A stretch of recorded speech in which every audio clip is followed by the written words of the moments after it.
Hey, big dreamers, this is Eva Karpman here. I just wanted to pop in and let you know I'm going on a fun vacation and heading to camp. I'll be collecting awesome new stories, finding cool inspiration, and learning new things to share with you. While I'm off on my adventure, I can't report any podcasts, so enjoy a rebroadcast from Eva's and yours favorite episodes. I can't wait to come back and tell you all about my amazing experiences. Thank you so much for understanding. Stay curious and keep dreaming big.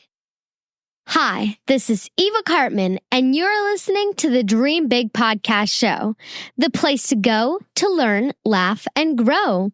Today, I'm over the moon thrilled to welcome Dr. Shefali Tsabary to the Dream Big Podcast.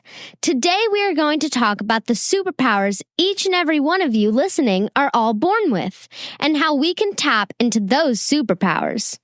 I know all you big dreamers love superpowers. Who doesn't? So I'm not even going to ask you if you're ready. I know you're ready. It's time to dream big. Welcome to the Dream Big Podcast Show. We're inspiring you to shoot for the moon, take aim and go. We bring to you amazing guests who truly love what they do. Every day they're living their dreams, and so can you. Dream big, take action to reach your goals. Are you pumped yet? It's showtime, let's rock and roll. Before we dive into this week's content, let's hear from Silly Sophia. What do lawyers delay at a court? Lawsuits. What kind of hair do oceans have? Wavy. Thank you, Sophia. Okay, let's talk about this week's amazing guest, Dr. Shefali. Many of your parents are likely familiar with Dr. Shefali's groundbreaking work. Millions have listened to her interviews with Oprah, watched her keynotes on the world's biggest stages, and read her numerous New York Times best-selling books, including Conscious Parenting.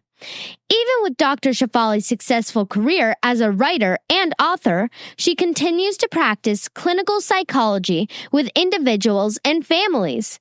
It was such a thrill when we learned that Dr. Shefali had a new book coming out for kids and teens and was interested in being a guest on the Dream Big podcast. Dr. Shefali was kind enough to send me an advanced copy of her new book, Superpowered, so I had the chance to read the book to prepare for this interview.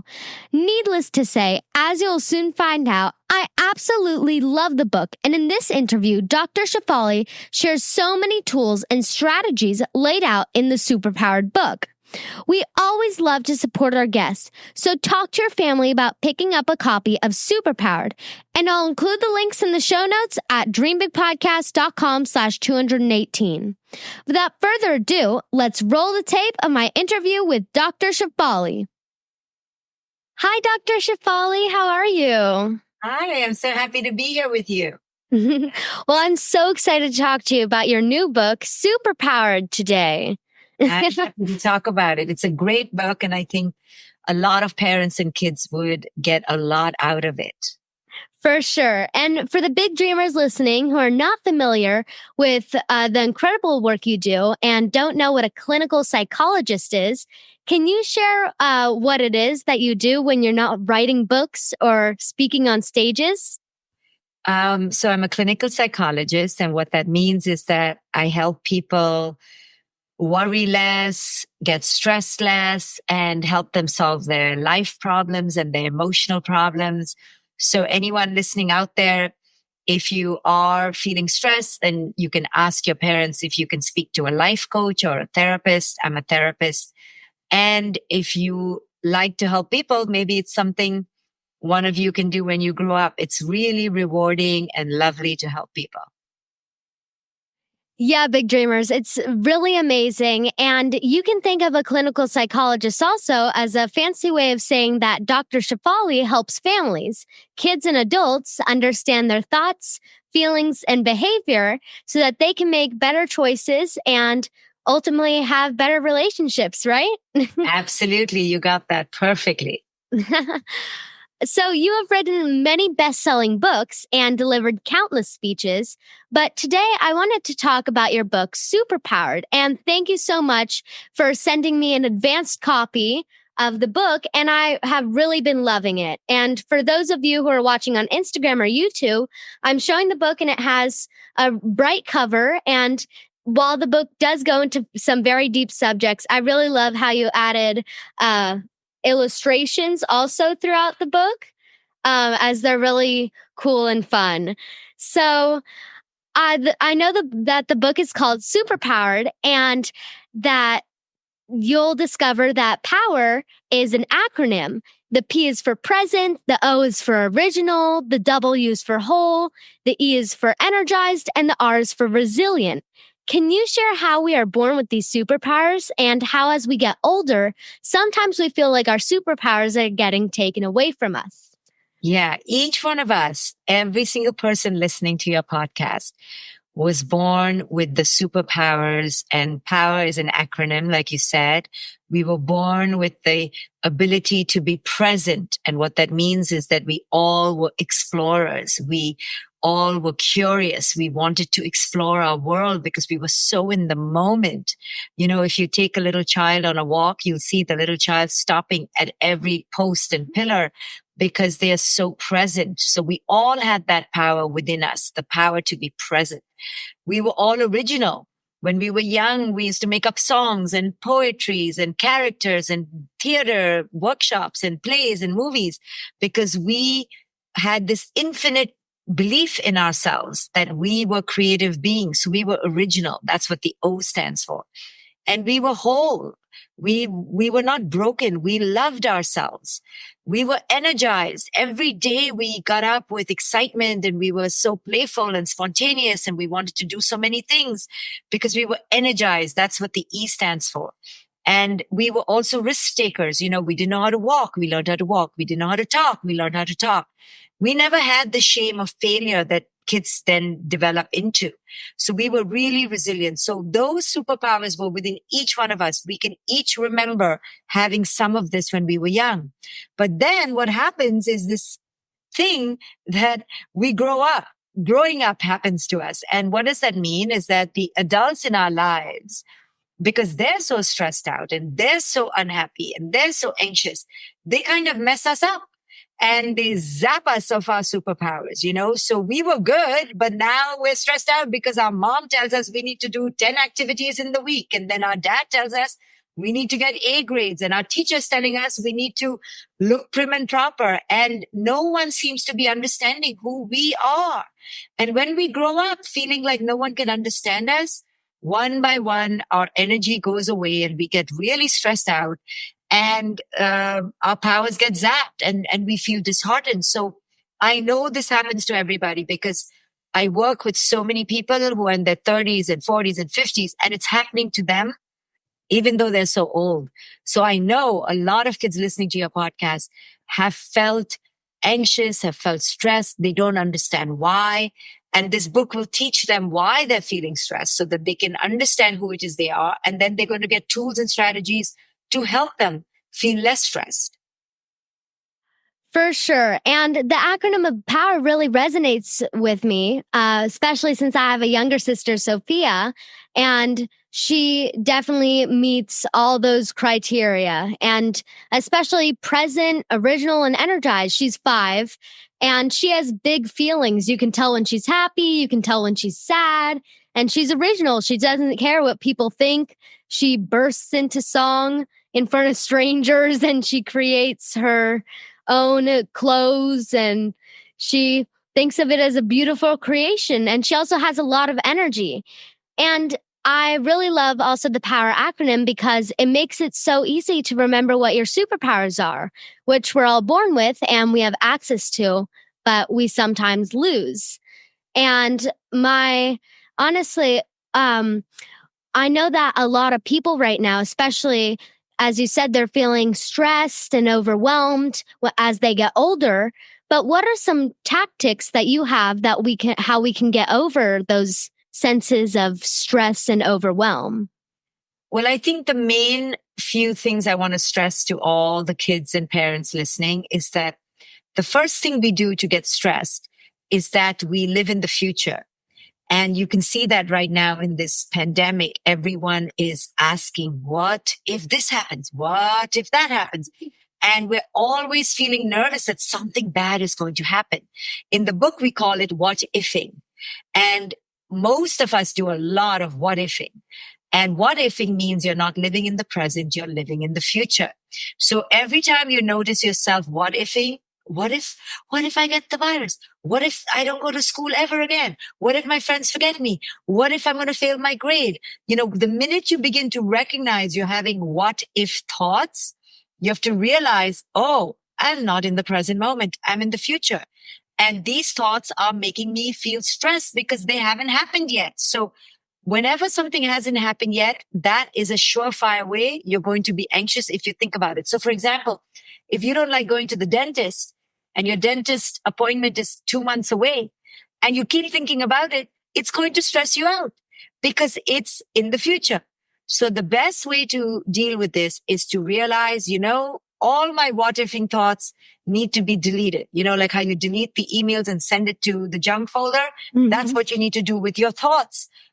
Kids don't realize that their thoughts are under their control, under their power.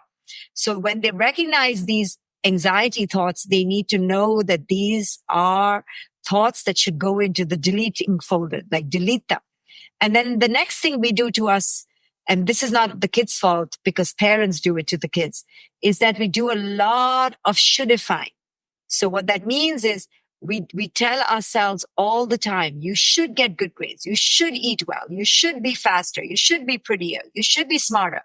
And we should on ourselves, right? We keep shouldifying. And shouldifying really zaps our energy. It takes away our superpowers and it makes us feel like we're never good enough. We're never enough for anybody. And that makes us feel really crappy. So if the kids listening to this and it makes sense to them, this book will show you how we can break these shouldifying thoughts. But the first thing is that you have to understand. You have to understand that these shouldifying thoughts have come from your parents or from culture, and they are not your thoughts. So we have to stop. We have to shed the shoulds. So in our own lives, we have to say, I can't keep beating down on myself. I can't be hard on myself. I have to learn to stop these mental games. I have to stop the dominoes, and I have to really learn to love myself. For sure. And if you want to you can also access your inner child if you ever feel those should ifs or what ifs. Yeah. And rather than get overwhelmed or kind of like your book calls it, zapped or fried, you can channel the superpower to get energized and try new things and learn new subjects. Yeah. So this book is filled with so many ways to do that. In one of the sections of the book, we talk about all these ways that kids mess up their thinking, So we call it hunchifying. And that's a way that we think where we overlook the positives. I don't know whether you do that, but say somebody in a party tells you, oh, you spoke really well on stage. Fabulous. But then 5 other people tell you that your hair looks funny. Which one are you going to remember? The positive or the negative? The negative? Exactly. So that's called overlooking the positive. And most of us do that, even grown-ups. Then we do this other thing where, how sometimes when you speak or when you go to a party again or to a big event, do you sometimes feel like, oh my God, everyone is looking at me and they're all laughing at me or they're looking at me in a negative way? Sometimes kids do that and they feel like they're under spotlight and they feel really conscious of themselves. We call that lightifying.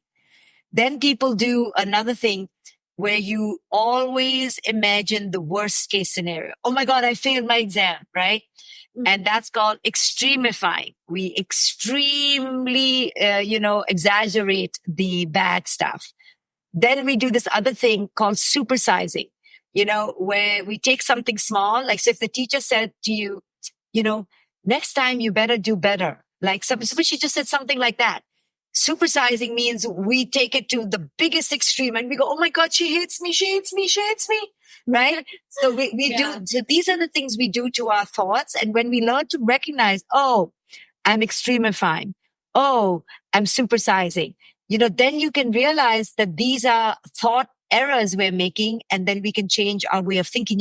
Everything that is happening to us is happening because of our thoughts. So if we can change our thoughts, we can change our feelings, and if we can change our feelings, we can change our behaviors. For sure. And another one of my favorite strategies in your book was how to deal with worry. And you explain also that when we were cavemen and women hundreds of thousands of years ago, every sound in the wilderness you heard you needed to be worried about it because it could be a saber-toothed tiger or something that could kill you. And while we've come a long way from that, how to deal with worry in your book, there's a character called Wisty the Worrier. And I think that could really help our big dreamers also. So who is Wisty, and what's the idea behind this worry character? Well, each one of us has a worry part, an angry part, or a really quiet part. And typically for the worry part, we get worried about the worry part. When we're anxious, we get anxious about being anxious. So what we're trying to teach all of you kids is that there's nothing to be afraid of. These are just different parts of you, and you can give it a character and a name. So we called our worry part Wisty the Worrier, but you can call yours, Stan the whatever, just all Mary, Stan, Samantha, Jessica. You can give it a name so that you can welcome this part of you rather than feeling like you have to throw away this part of you. And this is what we have to do with all the parts of ourselves, because every part of us comes with a message and it's telling us something. Sometimes it's telling us, hey, relax. Sometimes it's telling us, hey, run. Sometimes it's telling us, ignore, right? So they're different messages, and we have to learn to read and decode them, and we can only do that when we understand who it is we are. So a big job that I want all your listeners to listen to is to first understand that all their big feelings are important, and every part of them is normal. Whatever they're feeling is normal. The world we live in right now has put a lot of pressure on us kids, on you kids, and you're feeling the pressure on your shoulders. And you don't know who to talk to. You think something's wrong with you. You think you should not be anxious. And we're here to tell you it's okay to be anxious. Talk about it. Share your feelings. Don't bottle it up. The more you share, go to your counselor, go to your best friend, go to your mom, go to your parents, and ask them to give you time so you can express your feelings, so that you can release some of that pressure that's inside you. So in this book, we teach kids that, hey, there's nothing to worry about. Give your feelings a name, give them a character, talk to your character, and learn to discover who you are. For sure. And guys, get the book, because it will help you with your worries and your anxiety. And as Dr. Shefali said, give your worry a name, like Stan, Samantha, Hayden, who knows? And actually, another little tip for worriness, a man named Simon Sinek was on the podcast, and he also shared a concept called not worried, excited. So yes, if your house is on fire, you should be worried and get out of there. But if you're doing something for the first time, like giving a speech or going down a ski slope, you can get the same sensations, sweaty palms or a fast heartbeat, but you can actually internalize excitement rather than worry. And I've used this many times before. And when I did a school talent show and I was getting butterflies in my stomach before my performance, I internalized that as I was excited, not nervous. And definitely also you can use Dr. Shefali's hack and give your character a name and just tell them, not right now. I don't need you right now. Right. Or thank you. I'll take it easy. I'll take it slow. Or thank you. I need to relax. I need to rest more. Thank you. I need to believe in myself more. So whatever it's talking to you, talk back to it, or go to your counselor and say, my character, Wisty, is really having a field day and I can't get her to stop. I need your help. For sure. And there are so many other fun strategies in this book. And next, I want to talk about flip the switch. And I love this analogy so much that I definitely want to do a solo episode about it sometime soon. Because in your book, you explain that one thing we do way too much of is compare ourselves with others. And a lot of people say that you shouldn't compare yourself with someone else. But in the book, you explain that it's not the comparing that's the bad part. It's what you're feeling while you're comparing yourself with others. Can you share some examples of how we flip the switch? Well, I think that most of us immediately look at the other person or whoever's outside on a billboard, on a magazine cover, in the movies as automatically better than us. And that's what we need to flip. That this idea that we are always lesser than the other person is what needs to turn around, because it's normal to compare. We all, going, hey, I don't have a red bicycle. You have a red bicycle. But when you feel bad about what you have or who you are, then that's not going to be productive. Most of us, at least on a daily basis, have compared and felt bad about who we are one time. And we have to pay attention to that and catch ourselves when we do that, because, everyone is comparing and everyone is feeling bad about some part, right? You may look at me and say, you know what?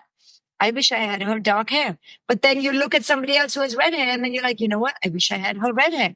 It's a never ending cycle. So the only way to stop this is to go back to your own uniqueness, to your own originality, to your own sense of worth, and realize that there's no one like you.